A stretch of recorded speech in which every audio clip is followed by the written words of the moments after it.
கிறிஸ்து இயேசுவில் அன்பிற்கினிய சகோதர சகோதரிகளே, இன்றைய நற்செய்தியை 3 பிரிவுகளாக நாம் பிரிக்கலாம். ஒவ்வொரு பிரிவிலேயும் ஒரு ஆழமான கருத்தை ஆண்டவர் நமக்கு அறிவுரையாகவும் எச்சரிக்கையாகவும் எடுத்து சொல்கின்றார்.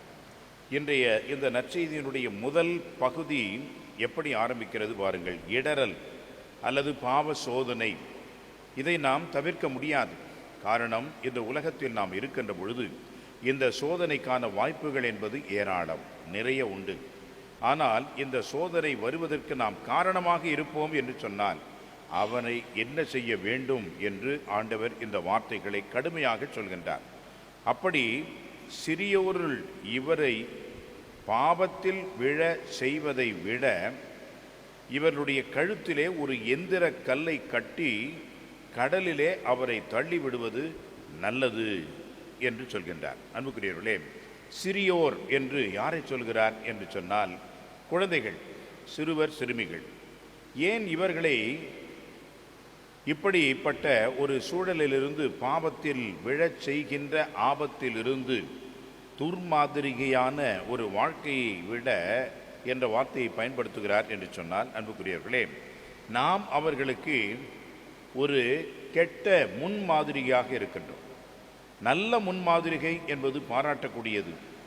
நாம் இப்பொழுது அதிகமாக சிந்திக்க வேண்டியது நம்முடைய குடும்ப சூழல்கள், நம்முடைய பெற்றோர்கள் இன்றைக்கு எப்படி இருக்கின்றார்கள்?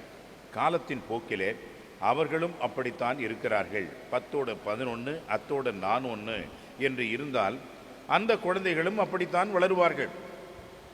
சில நேரங்களிலே நாம் ஒரு சில இடங்களை முத்திரையிட்டே நாம் சொல்லிவிடுகின்றோம். இங்கே அடங்காத பிள்ளைகள் இருப்பார்கள் என்று சொல்லப்படுகிறது. அப்படி என்றால் பெற்றோர்கள் சரியில்லை.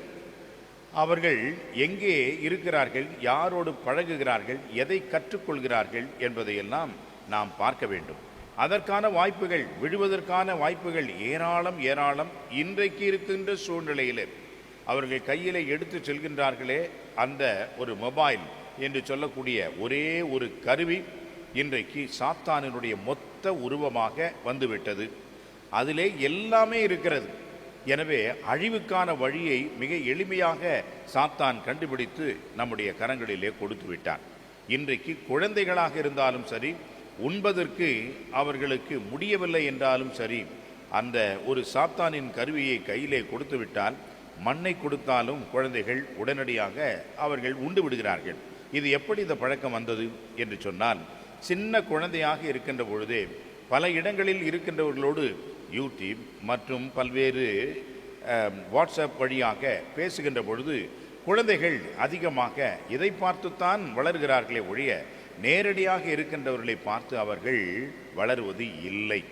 எனவே தான் அறிஞர்கள் இன்றைக்கு சொல்கிறார்கள், அறிவியல் ஒரு ஆராய்ச்சி நமக்கு சொல்கிறது, the people are living more in a virtual world today than in actual world என்று சொல்கின்றார்கள். people are living more in a virtual world than in actual world என்று சொல்லப்படுகிறது. அப்படி என்றால் virtual என்று சொன்னால் நாம் பார்ப்பது அதுதான், ஆனால் அவராக இல்லை. இதுதான் உண்மை, இதுதான் வெர்ச்சுவல். நான் என்னுடைய நண்பரை பார்க்கின்றேன், பார்த்து பேசுகின்றேன், நண்பரைத்தான் பேசுகின்றேன், பார்க்கின்றேன். ஆனால் என்னுடைய நண்பரா அது? இல்லை, என்னுடைய மொபைல்.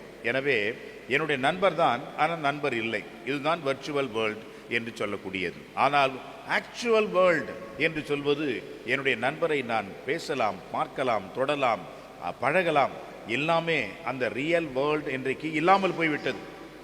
திருப்பலியை கூட மக்கள் என்ன செய்கின்றார்கள்? எல்லோரும் டிவியில் தான் அதிகமாக பார்க்கிறார்கள். ஆலயத்திற்கு வரக்கூடிய அந்த பழக்கம் என்பது மாறிவிட்டது, போய்விட்டது. காரணம் என்ன? கடவுளை இவர்கள் இஷ்டம் போல எந்த நேரத்தில் விரும்புகிறார்களோ அப்பொழுது பார்க்க விரும்புகிறார்கள். ஆனால் கடவுளை தேடி வர மறுக்கிறார்கள். சோம்பேறிகளாக போய்விட்டார்கள். பக்தி இல்லாத ஒரு நிலை ஆகிவிட்டது. எல்லோரும் இந்த திருப்பலியை ஒரு என்டர்டெயின்மெண்ட், அதாவது ஒரு பொழுதுபோக்காக பார்க்கிறார்கள். காய்கறிகளை வெட்டி கொண்டு கறியை சமைத்து கொண்டு இதையெல்லாம் செய்து கொண்டு அங்கேயே திருப்பலியை பார்ப்பார்கள். திருப்பலியிலே யார் எந்த புடவையை உடுத்தி வந்திருக்கிறார்கள், என்ன நகையை போட்டு வந்திருக்கிறார்கள், யார் காணிக்கையை கொடுக்கின்றார்கள், ஃபாதர் என்ன பண்ணுறாரு, ஏது பண்ணுறாரு, தூங்குறாரா, ஏன்று உட்காந்துருக்கிறாரா என்று இதைத்தான் பார்க்கின்றார்கள். இந்த துர்மாதிரிகைக்கான ஒரே வழி இன்றைக்கு இருக்கக்கூடிய இந்த மொபைல் ஃபோன். ஆனால் அது எவ்வளவு பயனுள்ளதாக இருக்கிறது என்று நினைக்கின்ற பொழுது அதை விட்டு கொடுக்கவும் முடியவில்லை. எனவே அன்புக்குரியவர்களே, இன்றைக்கு இடரலாக இருப்பது எது? மொபைல். ஆனால் மொபைல் ஒரு உயிரற்ற பொருள். அதை பயன்படுத்துகின்றவர்கள் தான், நாம் தான் அதை தவறாக பயன்படுத்துகிறோம். எனவே அன்புக்குரிய பெற்றோர்களே, நம்முடைய பிள்ளைகளுக்கு இந்த ஒரு பழக்கத்தை ஏற்படுத்திவிட்டால் அந்த பழக்கத்திலேயே ஊறிவிட்டார்கள். எதற்கும் எல்லாவற்றிற்கும் அதுதான் என்ற வகையிலே கடைசியிலே என்ன நடக்கிறது? அவர்கள் வேண்டாததை பார்க்கின்றார்கள், தேவையில்லாததை செய்கின்றார்கள், பலவிதமான அடிமை பழக்க கெட்ட பழக்க வழக்கங்களுக்கு அவர்கள் ஆளாகின்றார்கள், திருடுகிறார்கள், பொய் சொல்கிறார்கள், பணத்தை இழக்கிறார்கள். இப்படி எல்லாவற்றுக்கும் காரணமாக ஒருவேளை பெற்றோர்கள் நாம் இருக்கிறோமா, அல்லது ஆசிரியர்கள் நாம் இருக்கிறோமா, அல்லது குருக்கள் நாங்கள் இருக்கின்றோமா என்று சிந்தித்து பார்க்க ஆண்டவர் அழைக்கின்றார். இப்படிப்பட்டவர்களுக்கு என்ன தண்டனை தெரியுமா? பெரிய ஒரு எந்திர கல்லை, அப்பொழுதெல்லாம் சமீபத்தில் கூட அது காட்சியிலே வைக்கப்பட்டது ஜெர்மனியிலே. அப்பொழுதெல்லாம் இந்த இயந்திரம் என்று சொல்லக்கூடியது பெரிய பெரிய கல்லை இயக்கக்கூடிய அந்த சக்தியை கொண்டதுதான் அந்த இயந்திரம் என்பது. அந்த இயந்திரம் இயங்க இயங்க எல்லா வேலைகளையும் செய்து முடிப்பார்கள். இப்படித்தான் அந்த பெரிய கல், பாரமான கல், அந்த கல்லை கழுத்தில் கட்ட வேண்டுமா? இனிமே ஜென்மத்துக்கும் இவன் ஏந்திரிக்கவே கூடாது. அடுத்தது எங்கே சொல்லணுமா? கடலில் ஆழத்திற்கு கொண்டு தள்ள வேண்டும். இவன் நினைச்சா கூட ஏஞ்சி வெளியே வர முடியாது. கடவுள் எவ்வளவு பெரிய ஒரு ஆழமான வார்த்தைகளை பயன்படுத்துகிறார் பாருங்கள். கல்லை கட்டி அவன் கழுத்திலே அதை பிணைத்து ஆழத்திற்கு கொண்டு போய் கடலிலே அவனை தள்ள வேண்டும். ஜென்மத்தினே இனிமேல் வரவே கூடாது, வந்து இந்த சமூகத்தை சீரழிக்க கூடாது. இன்றைக்கு நிறைய பேர் அப்படித்தான் இருக்கிறார்கள். எத்தனை முறை, 6 முறை 7 முறை கொலை செய்தவர்கள் எல்லாம் உள்ளே போயிட்டு வெளியே வந்துக்கிட்டே இருக்கிறான். அதுக்கு தான் அந்த கதை வச்சிருக்கிறான், போகிறதுக்கும் வர்றதுக்கு தான் வச்சிருக்கிறான். அவன் போனவனாக இருந்தான்னாக்கா எப்படி இருக்கும் என்று தான் ஆண்டவர் இன்றைக்கு நம்முடைய சிந்தனையை தூண்டுகின்றார். மனம் மாற வேண்டும், அதுதான் ஒரே வழி.